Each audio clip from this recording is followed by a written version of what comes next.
Become an employee of this firm, you will make your first million within 3 years. I'm gonna repeat that. You will make $1 million.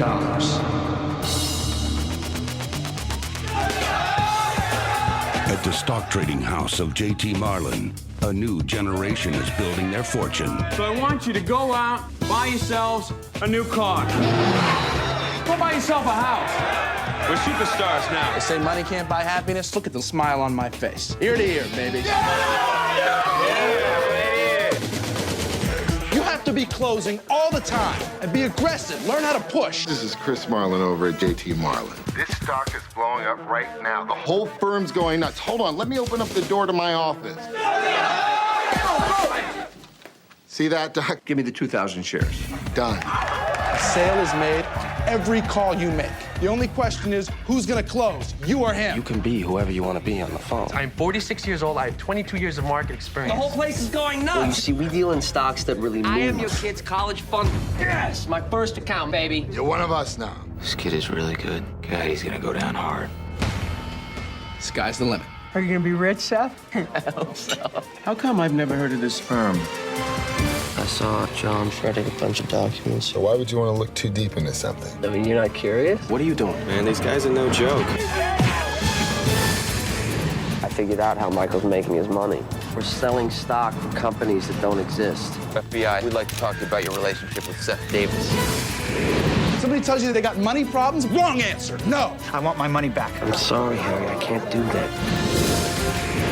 You're destroying people's lives. I want to get out of the firm. I don't care what you do anymore. Just get out of here! Seth Davis here. It's time, Seth.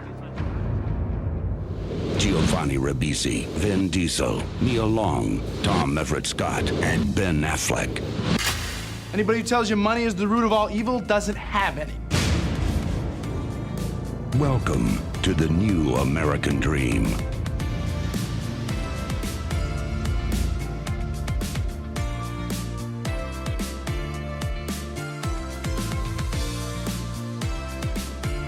Welcome to Dorking Out. My name is Sonia Mansfield, and they say money can't buy happiness.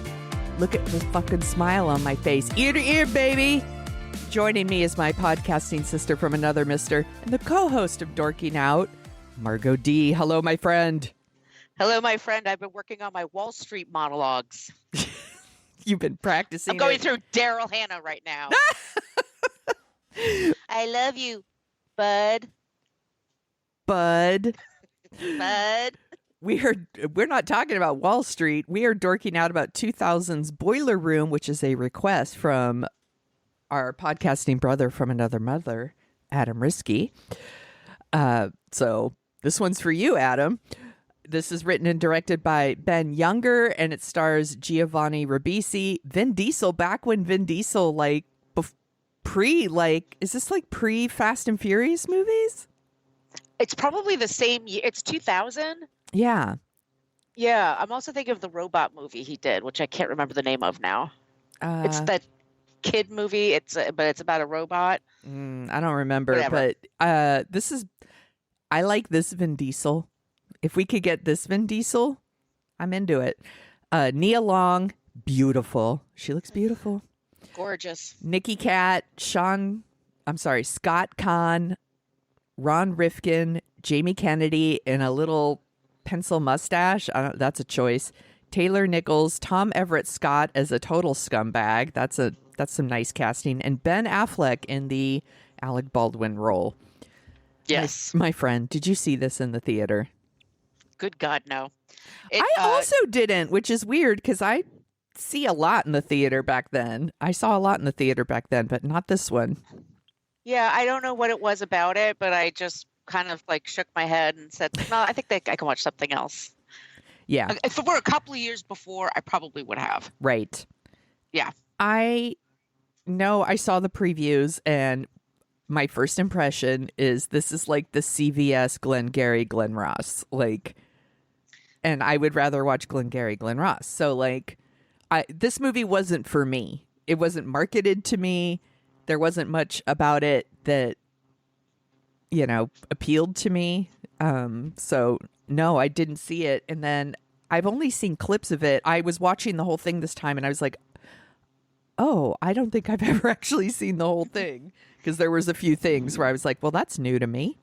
I knew the Ben Affleck scene, mainly. So this was pretty much a first-time watch for me. What did you think about it this time? So it's been about 20 years. I know I rented it or I saw it on cable. And I have the same reaction in that it's a lot of toxic male bullshit. The worshiping of Gordon Gekko and Glengarry Glen Ross and all these, assholes in suits yelling at people. Yeah. There's also the Long Island of it all, which is, I was like, I know exactly where they are. And I looked it up and I knew exactly where they were. And I've been on the train. I have family out in Long Island. And I used to go on the weekends around this time. And these guys would be on the train, like on a Saturday, heading to the city. Yeah. A week, of working hard. Now they go in the city and a bunch of Goombas and douchebags. And I would like cover my head like, oh, yeah, if my parents never moved, I'd probably be married to one of these assholes. Yeah. So in that way, this movie feels kind of authentic to you. Oh, it's very authentic. Okay. That's good I can to say know. That. All right. Yeah. Because, this is a world that I don't know anything about this. I have been to New York like 2 times. I'm in general, I'm not around like stockbrokers. That's not my, if they did a movie like this about tech bros, then I would be like, yes, this is 100% accurate. Like, yes. That's who I'm around here in the Bay Area. So I can tell you that there isn't a male character in this movie that I wouldn't cover my drink if I was around them. All of them. Including Giovanni. Yes. All of them. Even Ron Rifkin. Yeah, I don't feel safe around any of the men in this. And I did recently watch Wolf of Wall Street for the first time. So that's pretty fresh to me. And maybe I'm in a minority here. I didn't really like Wolf of Wall Street. I think it's a movie about shitty people doing shitty things. It just happens to be well directed and well acted. It has a Scorsese touch, which he does to things. He's not afraid of blood. Yeah. He's not afraid of sex. He's not afraid of lingering too long on a scene. Mm-hmm. I mean, it's basically this story, which is based on a true story of a guy in Long Island who had a chop shop, whatever they called it. Yeah. And they sold cheap stocks. I mean, I have friends whose husbands and other people have been on Wall Street and traded stocks and stuff, and they said that this was pretty accurate to what it would be like. It's almost like telemarketing, though. If you've ever known anybody who had to work in telemarketing, you just call up people and you try to rip them off, and it's awful. And it gives you the icks. And then the other layer, and I think this is actually really well observed, is that there's so much douchier than what they dream to be, which is on Wall Street. Mm-hmm. Like, these guys just could never. And they know it. Yeah. And they're trying to fast track it. We're going to be in Garden City, y'all, not Wall Street. And when they try to go to like a decent bar in the city, they can't handle it. Right. There's a lot should we talk about the plot? Yeah, let's go through it. I do want to say, like, I know that it's unfair to compare it to Wolf of Wall Street. This movie came first. It's telling a similar story. But if you put this movie in front of me and Boiler Room in front of me, I would probably watch Boiler Room. I think the same way. Because, first of all, because it's shorter, but also because I don't remember, so people can feel free to correct me if I'm wrong. I don't remember Wolf of Wall Street having any scenes that showed the repercussions of what they do, other than how it impacted them. Like, this movie has a victim. Yeah, and you feel horrible for him. Yes. Where I don't think Wolf of Wall Street had that. So in that way, this movie works a little better for me. Yeah, well, let's go through it. Yeah, let's go through it. So, I mean, the movie opens with some voiceover narration from Giovanni Ribisi. He's playing a character named Seth. I think is he supposed to be like 19 or 21, or he's young, and he's got a baby face. He has such a baby face. He still has a baby face. Yeah. And he is running an illegal casino out of his apartment. And there's a voiceover narration that talks about like all these dudes, they just want to be rich. They don't want to be innovators. They don't have like a passion for something. They just have a passion for making money, which honestly still applies to like influencer culture now. And his dad, Ron Rifkin, Ron Rifkin. He's such a dick. He's such a dick in this movie. Like, he is a judge, and he is like, what are you trying to... He finds out about the illegal casino, and he's like, get your shit together. Like, you can't be doing this. This looks bad for me. It turns out Seth has also dropped out of college, which makes me think he's like 20 or 21. And some friends show up at his illegal casino. It's Nicky Cat, who is always so good at playing a prick. He's so good at it. It's from Dazed and Confused. Yes, that's where I know him. The psycho from Dazed and Confused. And he terrifies me in that movie. Yes. Yeah, he's good here, too. He is. He's so good at playing, the like, I only came here for 2 reasons, to drink beer and kick some ass, and I'm almost out of beer. That's what I remember from Dazed and Confused. Such a prick. And then Jamie Kennedy is always like, I don't know, he's always like playing like a nerdy weirdo. And in this one, he's got this weird pencil-thin mustache. I was like, what is he doing? I don't recall that being a thing in the early 2000s, but sure, Jamie Kennedy, go off.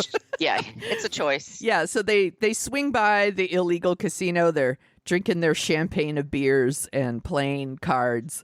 And they recruit him, basically, to join this, I guess, a chop shop is what they call it, a bucket shop, or where they sell these stocks using really dubious telephone tactics, I would say. And to be clear, this is back when people used to answer their phones. That was the thing. Yeah. Ask your parents. It's also in Wall Street. There's a whole thing about Wall Street. Like, you just go through the phone book and you just call. There were phone books. They put your number in a book, and everybody had it. Yeah. And God, especially my parents' generation. I mean, some people just answer their phone, I guess, but like, I was never answer the phone type. No, but I don't. This would never work on me now. I don't answer a phone. I don't recognize. Now they would have email. Yeah, email, or they would have to stand outside a Target with a clipboard. Like, that's the only way they're going to get me.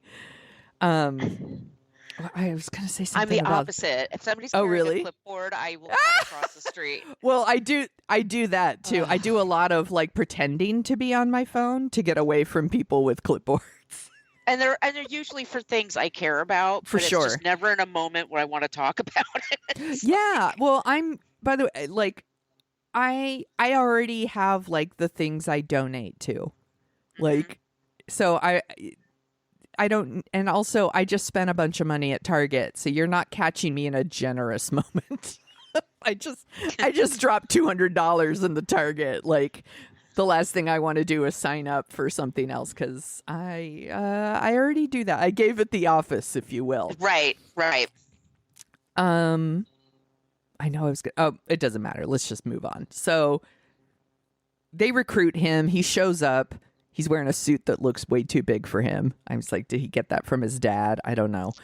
Nia Long is working as the receptionist. She's adorable. Everybody drink. I know you have thoughts and feelings about her eyebrows.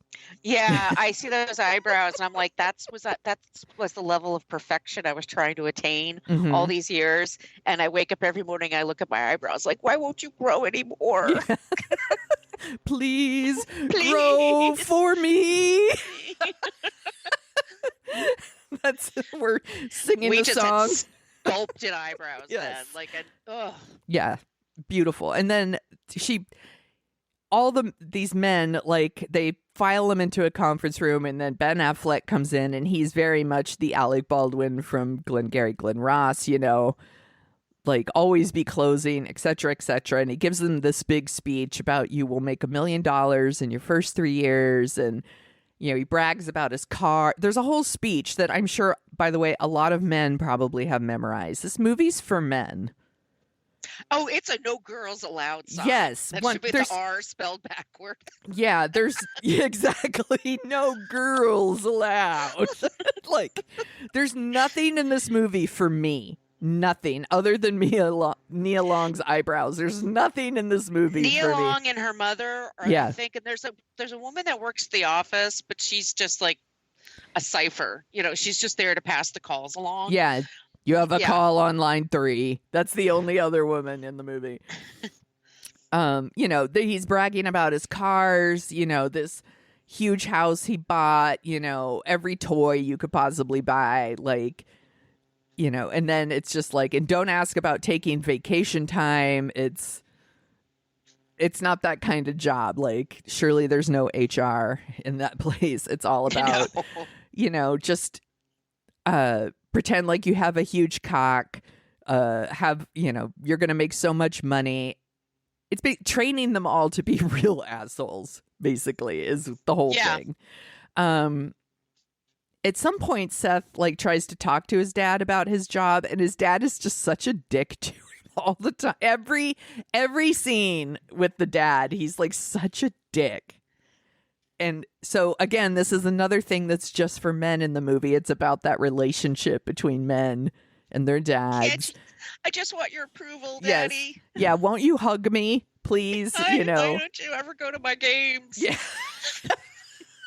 Which is a real thing. It is. Absolutely. Believe me. Yeah, we all have our issues with our parents. But it's slightly more subtle than The Wolf of Wall Street, but that's not saying much. Yeah, exactly. And by the way, again, I don't want to shit on it for being a movie that's just for men. Like, that's fine. You can make a movie for a specific audience. That's sure. I'm just saying, like, as a woman, there's not a lot for me to grab onto here, other than the point where they say they don't sell to women. You don't pitch the bitch, Sonia. Oh my! This movie's filled with so much racism and homophobia and sexism, but the idea that they don't sell to women because too smart. They're too smart. Women are like naturally curious. They ask questions. They try to hold you responsible for your actions. That's the worst. That's the worst. The toxic masculinity that's in this and Wolf of Wall Street and stuff like that, which, you know, if that's your thing, that's your thing. Please just don't hurt anybody with it. You know, let it out in watching movies, I guess. But to ask me in my downtime to wallow in this it's a big ask, especially at my age. Like, I'm just pointing out, like, I just can't. Right. But I will say this: I find this movie very entertaining. Absolutely. I get. It has by the way, moral center. Yes, I get why Adam asked us to talk about this movie. Like, it's very watchable.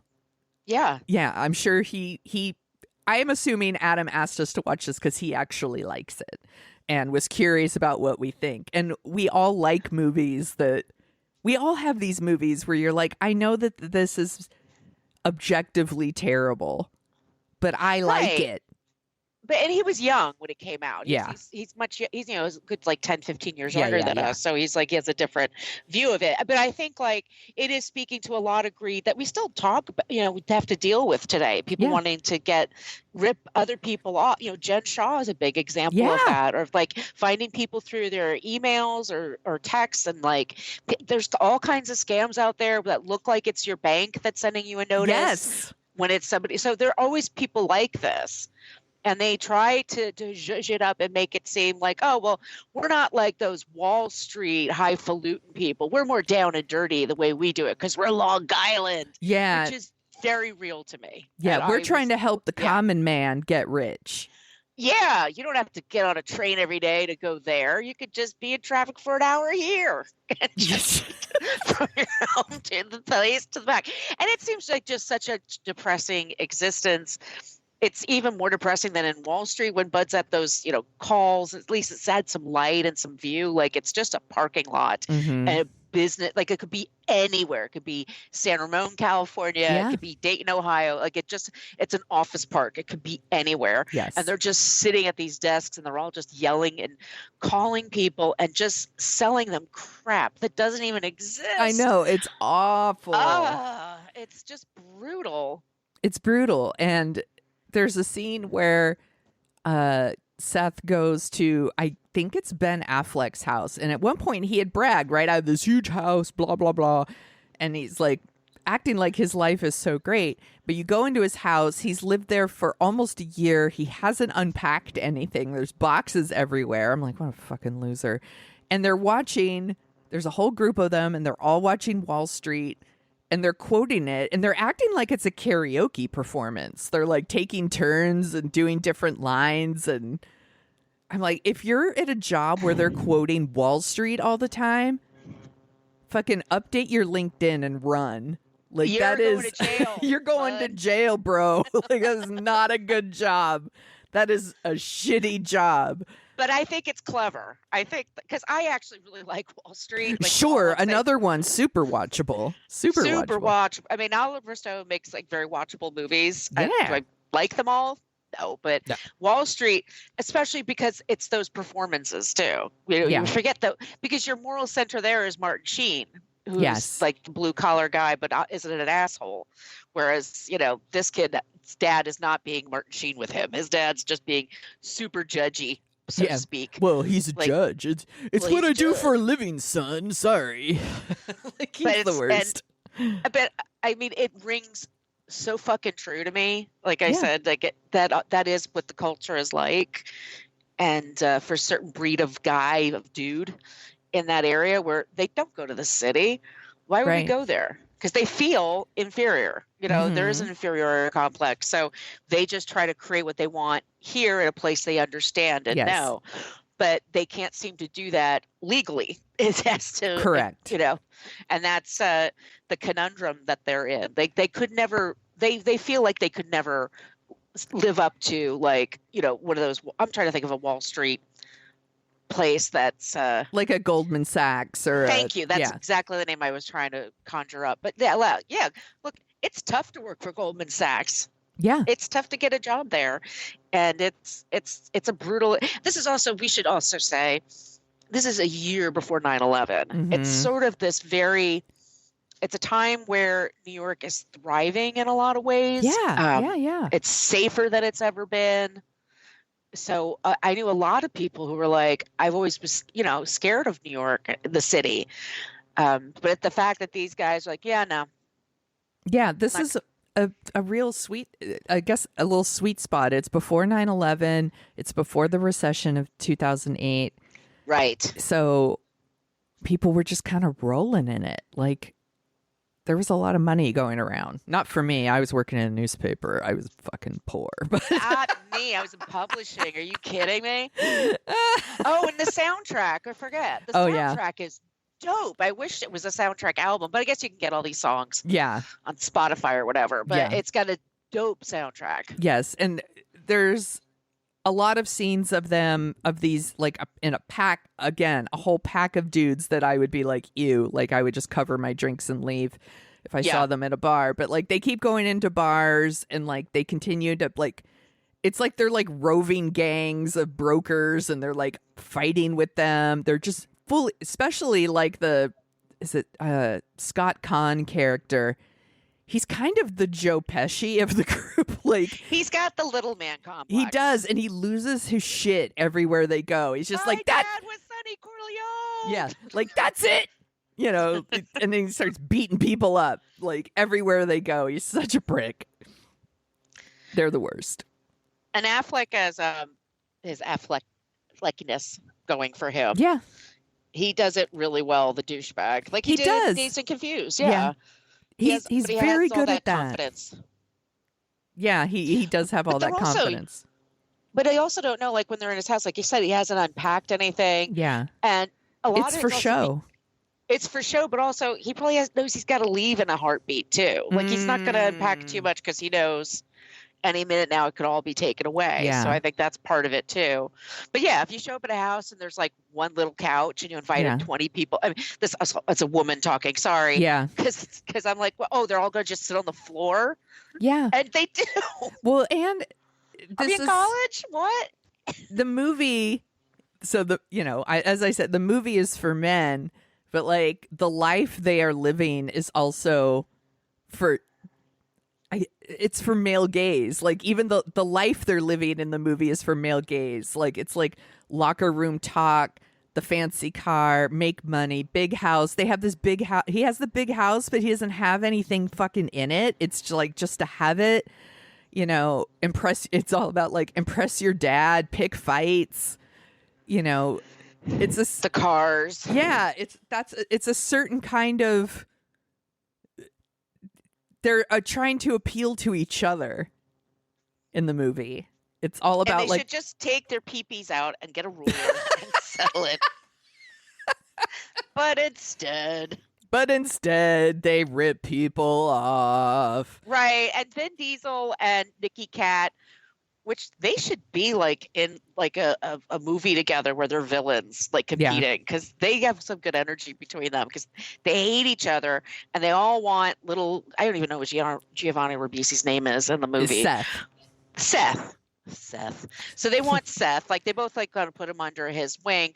And Seth has some amount of compassion in him for other people. Right. And, you know, but he doesn't want to feel like a loser. And he felt like a big loser until until these guys brought him in. Yeah.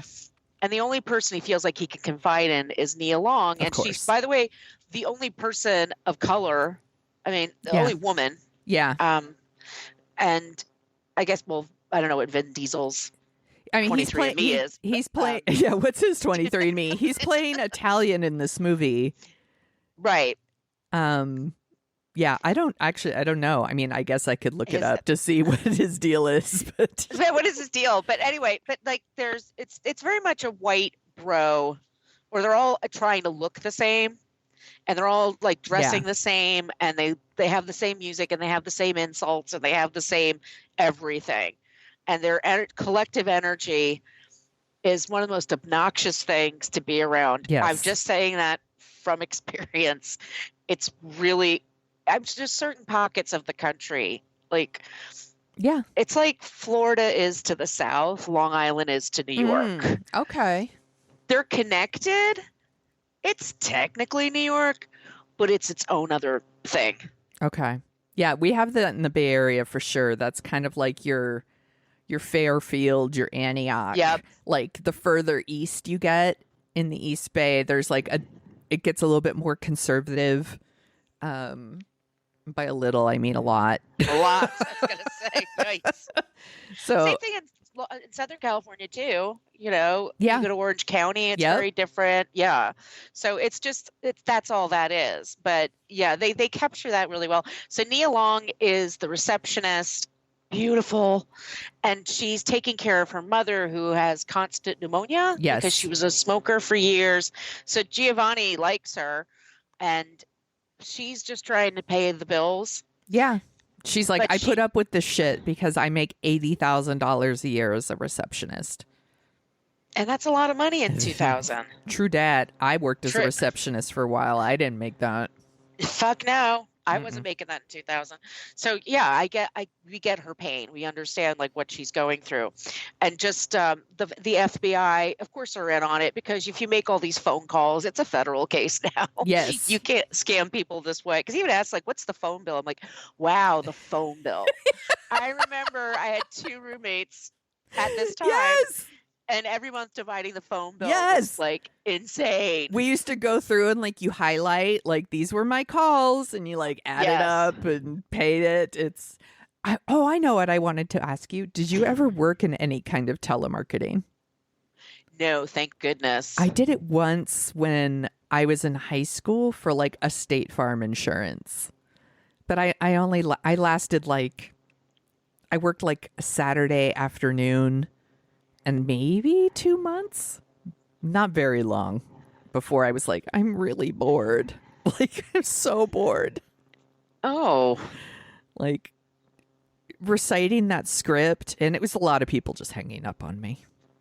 Yeah, that sounds depressing. It was in the 80s. I was a teenager. I was just a kid. But no, I worked for a company in Concord, California. Oh, that's my hometown. Your hometown. So it was a diet plan. And they had nice. sensors. Yeah. And I had no idea what I was doing. I would like prescribe vitamins to people. I would check their blood pressure, and I had no idea what I was doing. So crazy. Oh my God. How old were you? Like 20. And this one guy, I kept telling him, "Oh, your blood pressure's great." And he and his wife were all pleased, and they like were taking all like bags and bags of vitamins. And I had no fucking clue if his art was Isn't better. that bananas? That's bananas. But I'm like, well, I had to get a job near DVC, you know, and there was a commission involved and stuff. So but I was selling something I had no concept of. Yes. I mean, what did I know about insurance at like 16? No. Well, I was just like trying to get people not to hang up on me. I remember calling my own house and my dad hung up on me. He didn't know it was me. And I was like, that's about right. He might have hung up on me even if he knew it was me. Poor Sonia. He would have been like, Sonia Ann, what are you doing? You're wasting my time. Click. I could be hunting right now. Anyway, this isn't about my dad issues. This is about Seth's.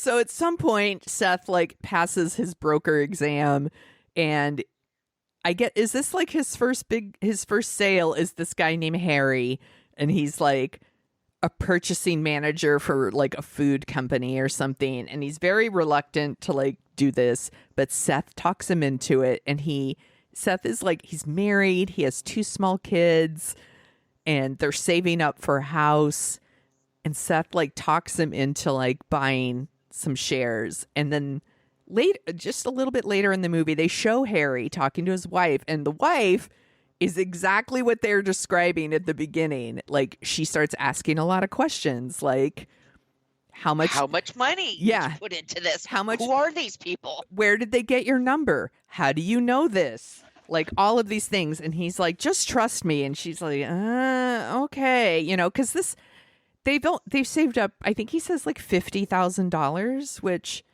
you know, to some people they're like, that's their lifetime savings. That's a lot of money. And let me tell you, homes in Long Island are expensive. People don't leave. They have high taxes there.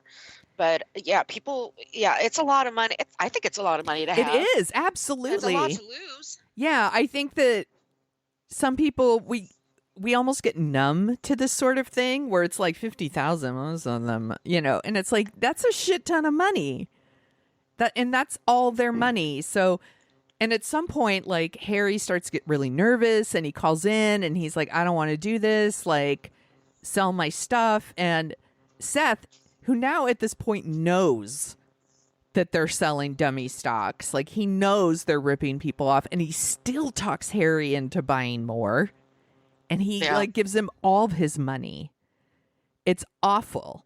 Because then it cuts back to Harry, and now his wife is leaving him with the kids for like doing this. It's like there's actual repercussions for their garbage behavior that I don't recall seeing in movies like Wolf of Wall Street. Maybe in Wall Street. I haven't seen Wall Street in a long time, but I appreciate seeing it. We should definitely cover Wall Street. Yes, we should. Days. Absolutely. Yeah.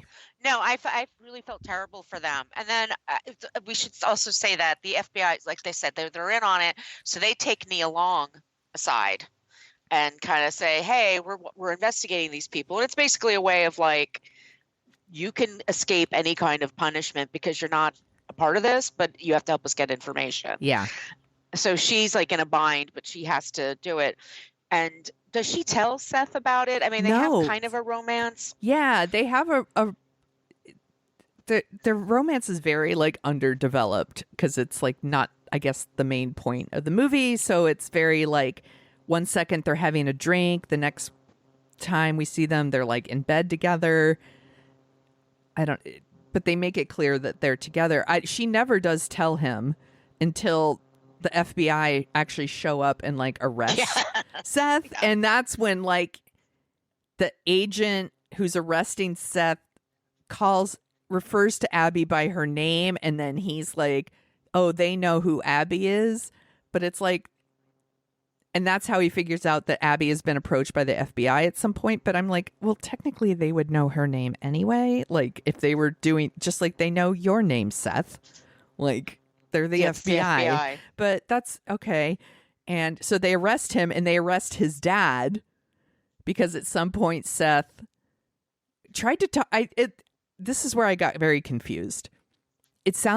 I think Seth was trying to get his dad to buy a bunch of the stocks so that they could like break the scam.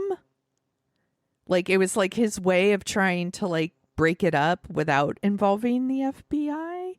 And because he did that, his dad is pulled in by the FBI. I've already forgotten that. Yeah, I was very confused. I watched this yesterday, and I don't remember that at all. Yeah, so there's all of that, and then Seth's like, I will totally cooperate, but you have to like let my dad go.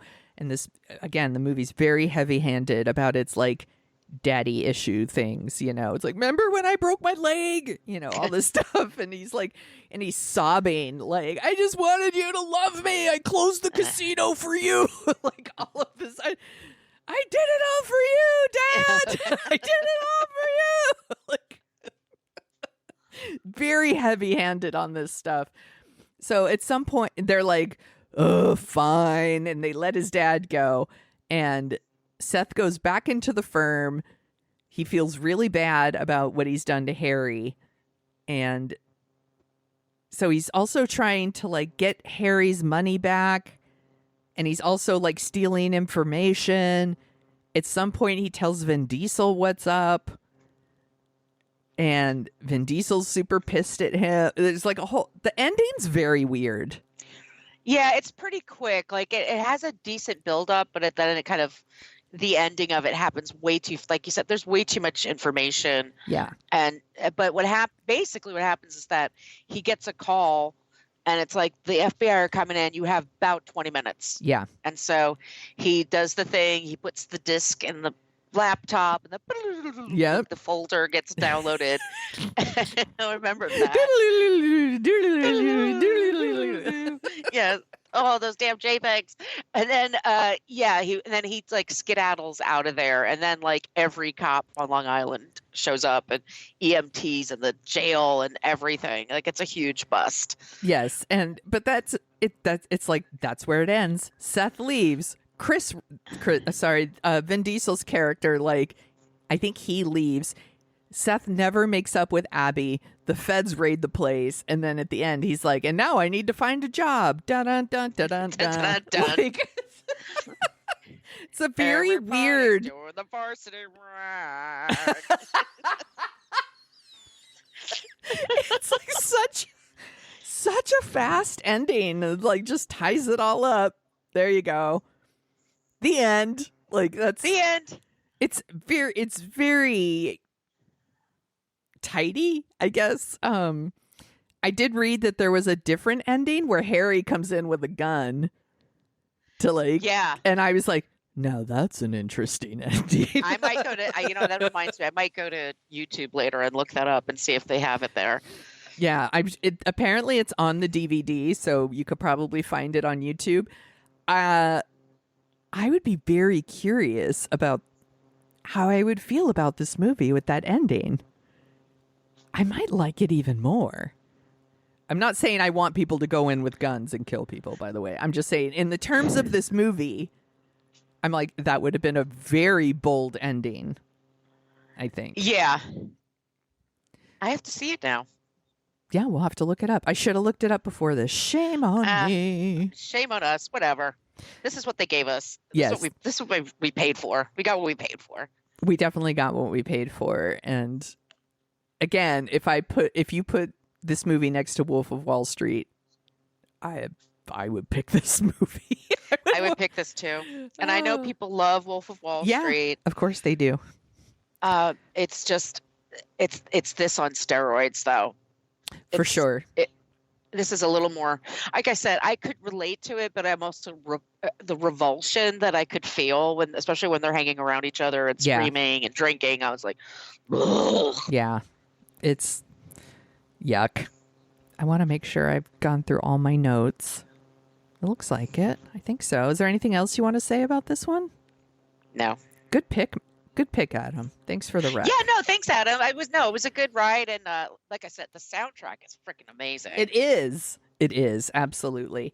I made a list of some of the other movies that came out in February 2000. Would you like to hear that? Yes. Okay. Hanging Up. Who's in that? It is like Diane Keaton, Lisa Kudrow, and Meg Ryan. And like Grouchy Dad movie with Walter Matthau. I never saw this one. Never. And now I'm wondering if I would like it because I like that cast very much. Huh. Vin Diesel had another movie out that month, Pitch Black. I don't think I've ever seen that. Pitch Black is good. It's really good. If you have, it's sci-fi. I think he might be playing, is he blind in that movie? Or he can see in the dark or something like that? I forget. It's sci-fi. I remember thinking it was really creepy and good. The Whole Nine Yards. Yes. That's an enjoyable movie. That one's fun. R.I.P. Matthew Perry. Scream 3. Not my favorite of the Screams. No. Look, all the Scream movies have their fans, so I'm not here to shit on it. I would just rather watch the first Scream. The Beach with Leonardo DiCaprio. That area is now, it looks like dog shit. Like it was pristine, and then they made a movie about that island, and then all these people started showing up, and they had to kick them out. That's what I remember. And everybody loves that book but me. I've never read it, so, and actually, oh my God, did I not go to the movies that much in February 2000? Because I don't think I saw The Beach either. Although I did see these next two. Wonder Boys. That's a good movie. I love Wonder Boys. Love it. It's one of my favorite Michael Douglas movies. And then Reindeer Games with Ben Affleck. Ben Affleck. Oh my God, that movie is cheesy. It's so It's so fun though. I would watch that. I'd watch Reindeer Games. Gary Sinise, Charlize Theron. Sure. It's a good cast. Yeah, good cast. I'm into it. Are you ready to hear the top 10 songs? I can't wait. I don't know some of these. You're going to have to help me. Okay, I'll try my best. Well, Backstreet Boys, number 10. Show Me the Meaning of Being Lonely. I know who the Backstreet Boys are. I know who they are. I think this is Black. It's BLAQUE. Yeah, Bring It right. All to Me. Nope, don't know it. Don't know it. Here's one. I wish Adam were here because Santana featuring Product GMB, Maria Maria. He famously hates that Santana album. Being the point. I'm in agreement with you, Adam. I don't like that song, and actually, I would rather listen to is it Michelle Branch and Santana? It's like Game of Love. That's kind of sweet. That's the only one I could take. The rest, no, thank you. Number 7, Missy Elliott, Hot Boys. Mm-hmm. Love Missy Elliott. I actually really like the song Blink 182, All the Small Things. That's a good song. That's a good pop It's a damn good song. It's a bop. Here we go. Number 5, Santana featuring Rob Thomas. No, no, boo. so terrible. It's still overplayed. How is it still overplayed? Number 4, Montel Jordan, Get It On Tonight. I love that song. Love it. I'm so into it. You love this song. You'll know if you really love this song. Number 3, Christina Aguilera, What a Girl Wants. Yes, I do. I love Christina Aguilera songs. It's so good. Number 2, Savage Garden, I Knew I Loved You. I don't know that one. I bet if I heard it, I would be like, of course. And number 1 this week, 2020, February 8th. Thank God I Found You, Mariah Carey featuring Joe and 98 Degrees. I don't know that. It's not. Sounds like one of her ballads. Yeah, I'm sure it's great, but I can't think of it off the top of my head. What else are you dorking out about, my friend? Well, the documentary Quiet on the Set. Yes, top of my list. Oh boy, God. Let's get into it. We've been So we have a show called What a Creep that we started a few years ago. And from the beginning, people were telling us, when are you going to do a show about Dan Schneider? Dan Schneider. About 10 years ago, I was working on an account for Hungry Girl. And that's Lisa Lillian. She's a person that had all these, like, here's a way to make this with 2 calories, but you'll make a cake. And it's, anyway, she's married to Dan Schneider, being my point. And I remember telling people, like, do you know about this guy? He's supposed to be a creep. They're like, no. So they finally have a documentary. We finally have a documentary, and it's a reporter from Business Insider, and she partners with a director, and they just interviewed all these people, and it's just the right time to do this. Talking about 2000, by the way, just like how different the world was, but like the shows that were popular then on Nickelodeon and Disney, and how many featured really young people, and the pressures they were under to, put on a show. And then you have this guy that Jeanette McCurdy called the creator in her autobiography, which is Dan Schneider, and he was from Head of the Class, and he helped start all that and all of these shows. And he was the person, he was a producer, he was a writer. So many of those shows from Nickelodeon that people loved. So it was like all that, iCarly, Victorious, The Amanda Show. The Amanda Show, Drake and Josh. Like all of these were Amanda Bynes' other like WB show started with him on that. What I Like About You. Yeah, he was very, very powerful at Nickelodeon. And he hired some creeps, and he treated his staff like shit. He sexually harassed the 2 women that worked for him. That upset me. The women in the writer's room upset me so fucking much. They had to split a salary. He made Go ahead, sorry.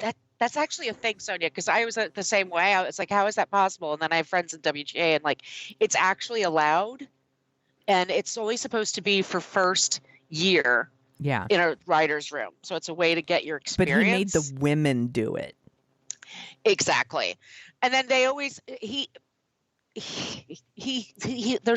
was a woman who was an editor on the show for decades, and then he promoted somebody above her. He would ask everybody, women that work there in costuming and anything, to come and give a massage. Look, if people at your work are asking you for massages, update your LinkedIn and run. You've got, and we know this from Jeanette McCurdy's book, I'm Glad My Mother Died, or I'm Glad My Mom Died. A lot of people, when they left, they had them sign contracts, and it was like $300K to a non-disclosure. You can never talk about this place, and she wouldn't do it. But I'm sure there's a lot of people who signed and left. But he was such a tyrant that, first of all, he was just an asshole. He would just scream at people. He was passive aggressive sometimes. With kids. These are kids. These are children, and he was in charge. And there was a few men that were pedophiles that were on the set that had full access to kids. So upsetting. It's really, really upsetting. And one of them is a man named Brian Peck, who actually went to jail for assaulting Drake Bell. That's right. Drake Bell. And he's 15 years old. And they go to trial, and they're sentencing this guy, and he had like 30 people write him notes on what a great person he was, because he was so well connected in Hollywood. Yep, just like Danny Masterson. Yep. And Taram Killiam is one of the people who did. Alan Thicke did. A lot James of Marsden. James Marsden did. I mean, this guy really convince these people. There were also 2 people from Boy Meets World. They talked about it like a month ago or so on their podcast, that they felt like he was grooming them as well, and that he probably was. He's a manipulator. Yeah. This is a guy. Yeah. So there's what's the show? Eat My Shorts or it's something. It's not you know what I mean? No, it's I don't. Show. Fuck me. Okay, so there's this show. And it's fuck. I hope it's called Eat My Shorts, but I don't think it's like Salute Your Shorts. Maybe that's what it is. Here, I'll do some digging around. Let's see. So, Salute My Shorts. Yeah, Salute Your Shorts. Yes, so Salute Your Shorts. There you go. Michael Bauer was an actor, and Brian Peck was on the set of his show. And then Brian was part of a horror movie, a really cheap horror movie. And this kid's 12, 13 years old. And he's trying to like get him to audition at his house. And this kid brings his father with him everywhere. And he brings him on. He said during the audition, he said to him, "Are you okay being naked for a scene?" And he's 12, 13. And he says, "Yeah, no, I'm not doing that." Yeah. And so it's a scene where they have to have maggots and worms on him. Like he wakes up from So he shows up on set and they said, "Oh, we got you pajamas." And they were like completely see-through. So he says, "I'm not wearing those." So they have to go out and get long johns or whatever. And then it's a really cheap production. So he's in a bathroom changing. And he said Brian kept trying to get into the bathroom, like, "Hey, can we run this scene right now?" And he says, "No, I'm getting changed. I'll come out in a minute." Fucked up. So fucked up. And he's like, that's what the guy's like insisting on it. So he goes on set and then they pour the maggots on him and everything. And then he goes to the bathroom to change out of it. And then Brian's like banging on the door. "I'll come in there. I'll help you get changed. You have maggots in your body. I'll check for you. And he has to scream at him no and lock the door. Jesus. I mean, this guy was very insistent. So we're getting all these stories now. And then Dan gave an interview to someone. People don't interview these assholes. They don't. And I don't know if he's from iCarly. He's from one of those shows, and he just goes like to Brian's office, and the Hollywood Reporter was like, "This isn't a and this is just," and and it's a YouTube. It's 19 minutes. They turned off the comments, and Dan just deflects. Fuck that guy. And it's so infuriating. Like, he doesn't get it. Mm-mm. He thinks the whole thing is like, I should have been nicer. I should have been less snarky. Like, what? Fuck this guy. He doesn't get any kind of redemption arc. I don't care what he has to say. That dude should be in jail. Unless he's speaking in a courtroom, I don't give a fuck what Dan Schneider has to say. Fuck that guy. Quiet on the set was so disturbing, and I hope people watch it because it's a great. I'm gonna be careful. It explains very well what grooming is. Yeah. In a way that I think a lot of people don't understand. I didn't understand it as well until that Michael Jackson documentary, Leaving Neverland. I was like, oh my God, that's what when they talk about grooming, this is what they're talking about. It's not just they groom the kids, they groom the parents, they groom the people around them to make them feel comfortable and trust you. And then and the crew. Yeah, and the crew. Everybody on the set. Like, they think you're a great guy. Yes. You're just like a big kid yourself. Yes. So you wouldn't possibly hurt these children. Exactly. And it's the Peter Pan complex. But people don't know that when you read Peter Pan was a huge asshole. You don't want that. You don't want that in an adult. Don't, and it's the set environment. And then he says things like, "Oh, I had all the sexual content that he put," and they had all these like interstitials that they put on social media and on the internet that. Nobody at Netflix Nickelodeon, they weren't watching every single thing, and he was making the money. Yeah. And there are a lot of shows out there, and I'm sure he groomed them. He, managed up really well so he could do what he wanted. Yeah, and you see some of these clips, especially the ones with Ariana Grande, like a young Ariana Grande, like there's stuff with a potato that's going on. There's like she's dumping water on herself. There's shots that are 100% supposed to look like cum shots. There's even even this fucking pedophile's on the show sometimes, and he's like Pickle Boy or Pickle Man, and he's running around with all these pickles, and it's like, and he puts it in a hole. Yeah, they couldn't make it any more obvious. Like, it is so fucked up. Penelope Taint. Oh yeah, Penelope Taint. Oh. And the documentary doesn't say it explicitly, But there are a lot of questions about Dan Schneider's relationship with Amanda Bynes and Jamie Lynn Spears. So I wouldn't be surprised if there are going to be like kind of follow-ups to this, but I think it's pretty well done. The documentary, we've been waiting for this on What a Creep. So waiting. Once a month, someone's like, have you done Dan Schneider yet? We're like, he's on the list. I swear to God, he's the top of the fucking list. Well, if you follow on social media, like there's people leaving their own stories like that are coming out now because this guy was very aggressive, and it's super upsetting. Yes. It's but it's important, like, because they have people on set, they have tutors, they have all, because Dan Schneider's like, I'm going to get a psychiatrist on set, I'm going to do this from now on. Like, he thinks he's going to get another show with kids. Fuck you. And it's like, you already had them, but you had people terrified. They were afraid to say, and like anytime a parent spoke up, they were labeled like problem parents. And the kids were fired. Yeah, they were fired, or they start working around the parent. Like it's really, really messed up. Yeah. It's really well done, and boy, it makes me scared to. I would be very hesitant to let my kid get into that line of business. You would have to make it like your whole life in order to protect them. Yeah. And a lot of parents can't afford to do that. Yeah. Exactly. And that's why, but a lot of them, as soon as they're 16, they apply to be adults, because they want to work the longer hours. And like, they made this case really well in the Boys podcast. God damn it. The Wonder Boys podcast. My brain's going all over the place. Boy Meets World.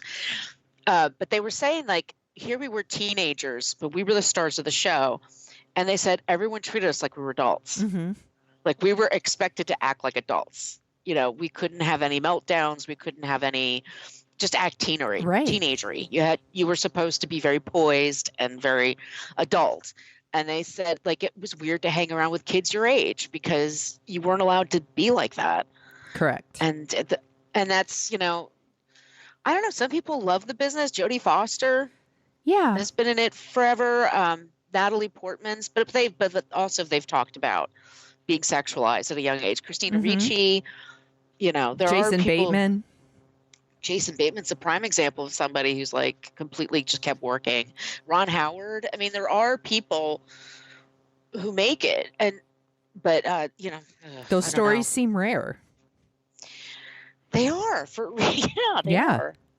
Yeah. Yeah, it's good. It's on HBO Max.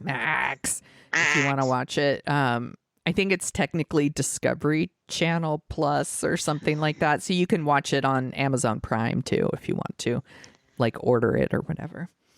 I'm also buying Beverly Hills. I was going to ask you. I haven't started it yet. Should I start it? Yeah, I think you should. All right. I think the homes are beautiful. Oh my God. I'm into it. And Maurizio and Kyle, their relationship is a mess. Like, I feel bad for the daughters. Yeah. But at the same time, I'm like, but they're getting like huge jobs like right out of college because of their dad. Like they're jumping over a lot of hurdles to get where they are. But anyway, I'm enjoying it so far. I mean, it's only the first, but some of the homes are just gobsmackingly beautiful. It's one of the reasons I like Selling Sunset so much. Is I just like I like seeing how the other half lives. Exactly. And then these guys have offices all over the place. So I hope they'll go to other locations. Also, there's Homicide New York City. That is on the top of my Netflix queue. I was watching it, Sonia, and the first one is about the Carnegie Deli murders. Oh. My friend Michelle knows the woman that was murdered. I think she's in this. I only watched the first 10 minutes. She's in another documentary that's on Oxygen that talked about it. Okay. But also, I think it's 2000 or 2001. Okay. When this happened. But it's on my list. It's really well done. Okay. I just watched it for 10 minutes. And I'm like, this is really high class. This is cool. Really well done. And then I'm really, I had to do it. I broke down. I got Barbara Streisand's audiobook. Of course you did. 48 hours. Wow. I fell asleep I wake up and she's talking about a television special in 1965, and she goes into all these details. I fell asleep again. I wake up, and then she's stooping Marlon Brando. It's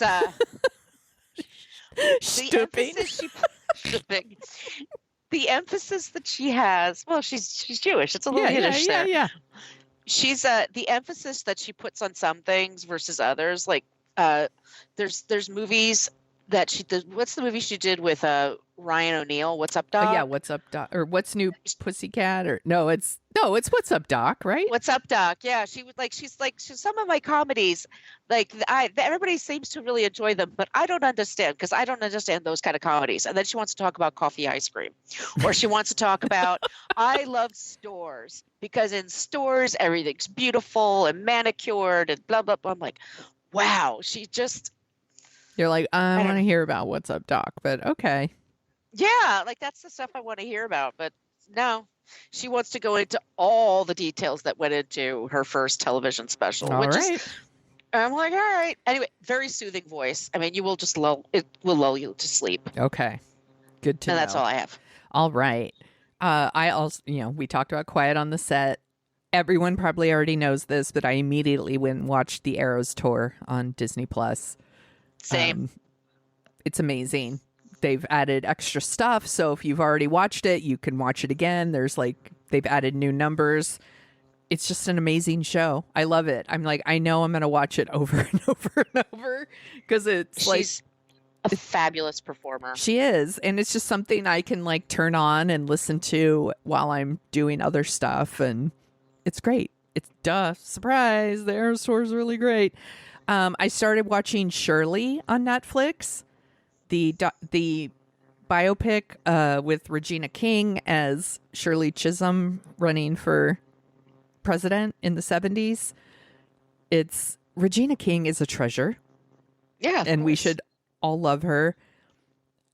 The movie is a little surface level for me. I would like it to go a little deeper and give me a little bit more insight into her as a person. But I still like it. I'm like, I think I only have like a half hour left, so I am going to absolutely finish it, and then I'll start the homicide one that you mentioned because duh. And then I wanted to say I got my copy of In Search of Darkness. Yeah. So did you order from the publisher or Amazon? I ordered it from the publisher. So it came with some extra stuff. It's called In Search of Darkness. It's the definitive look at 80s horror. It's by our friend Patrick Bromley from F This Movie and Heather Wixson, who of course has written for like I think it was Dread Central for years and years and years, and she's written for like Fangoria and stuff like that. Because I ordered, I guess, through the publisher, it also came with like a little poster with like a checklist of all the movies they talk about so that you can like go through and like check which ones you've watched and which ones you still want to watch. The book looks amazing. I posted some pictures on social, so if you want to see it, I'm so excited to like dig in and start going through it and reading all about it, and then start watching the movies that I haven't seen yet and then reading about them because I'm such a dork. I can't wait to do that. And I reached out to Patrick about having them come on the show sometime, and they're very into that. So we'll get to have them on the show soon to talk about some 80s horror. It's really great. You can order it through the publisher, or you could go through Amazon if you want to as well. But they did a great job. Of course they did. Duh. It's right. and there's like 3 In Search of Darkness documentaries on Shudder, if you have Shudder, which is the horror movie streaming channel.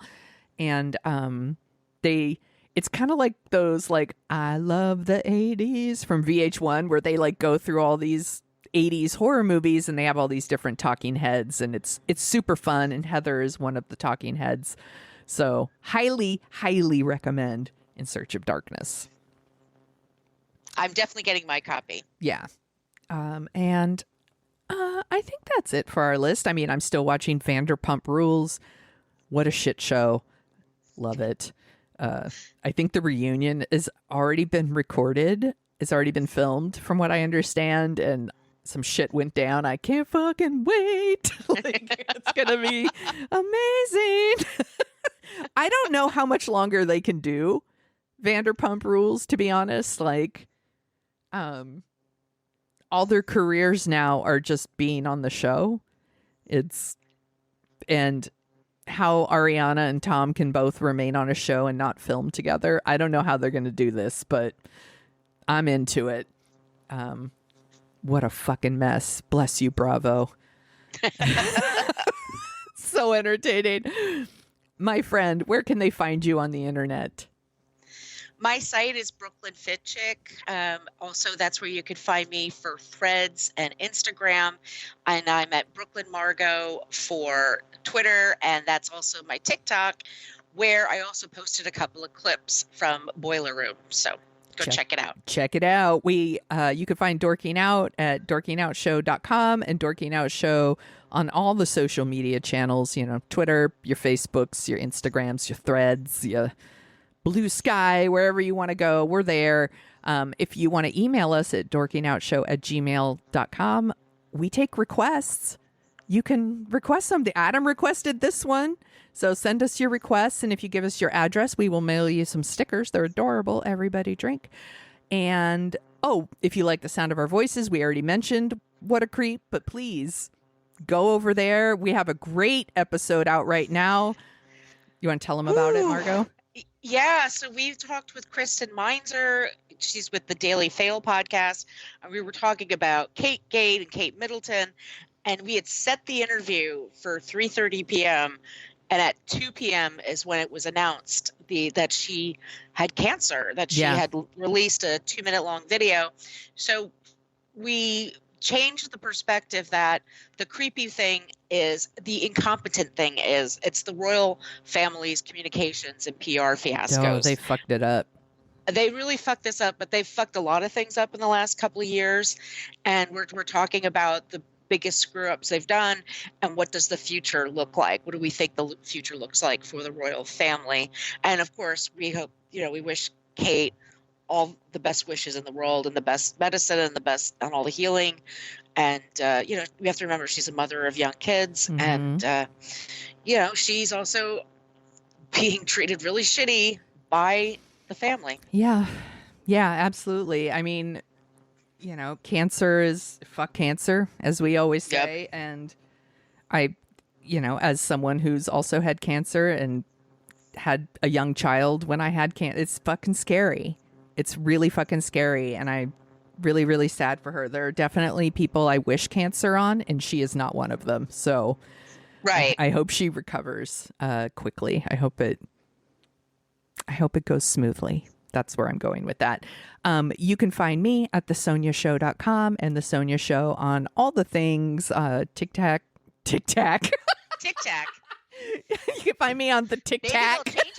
Maybe they'll change it to that name. They have to rebrand after Congress tries to, because apparently things like healthcare and guns and poverty are not the big issues. It's TikTok. They couldn't agree on the border. Yes. When it had a ton of agreement, but this one went through right away. And even like AOC and Marjorie Taylor Greene were like yelling about how unfair it was. But supposedly the guy that introduced it left Congress and took a high-powered job someplace adjacent to this. So it's so ridiculous. Like, it's fucking ridiculous, y'all. This is not a top concern of your average Americans where we're like, I'm really worried about China stealing my data from TikTok. Trust me, a lot of us don't care. China can enjoy all my data. You will pry TikTok from my cold dead hand. Do something about guns, you dumbasses. Anyway, find me on TikTok, Twitter, Blue Sky, Instagram. I am on Facebook, but I don't go there that often. You should go to our What a Creep group on Facebook and answer a few questions. You could join there. That's where I'm the most interactive if you care about Facebook. Yeah. Margot, thank you so much for talking about Boiler Room with me, and thank you to Adam for the rec. This is a fun one. It was fun. Now let's go make some calls.